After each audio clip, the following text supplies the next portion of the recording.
Répression du régime de Bachar el-Assad, offensive de l'État islamique, du Hezbollah ou encore les guérillas avec l'armée syrienne libre. Depuis plus de 4 ans, la Syrie est en guerre. Une guerre civile où la population subit ses effets de plein fouet. Parmi les victimes, les enfants bien sûr. Depuis le début du conflit, l'association SOS Syrie essaie de maintenir l'école dans ce chaos.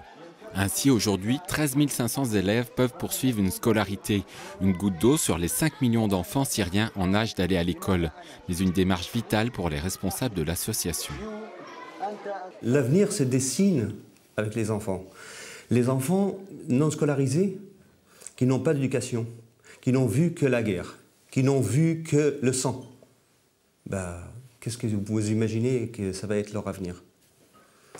En leur mettant derrière les bancs de l'école, en leur donnant une éducation, en leur donnant une scolarité, on va les construire.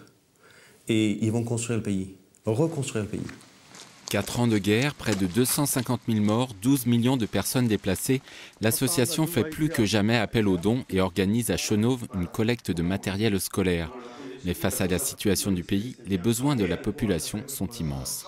Les besoins de tout, les besoins d'argent, bien entendu, les besoins importants pour payer, les besoins de matériel médical, des médicaments, ambulances, 95% d'économie par terre, entre 6 et 8 millions d'appartements sont à terre.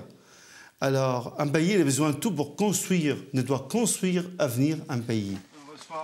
Le mois dernier, l'association a pu expédier 2 conteneurs de matériel médical. Un autre est en cours de préparation. Il devrait être acheminé dans le sud de la Syrie la semaine prochaine.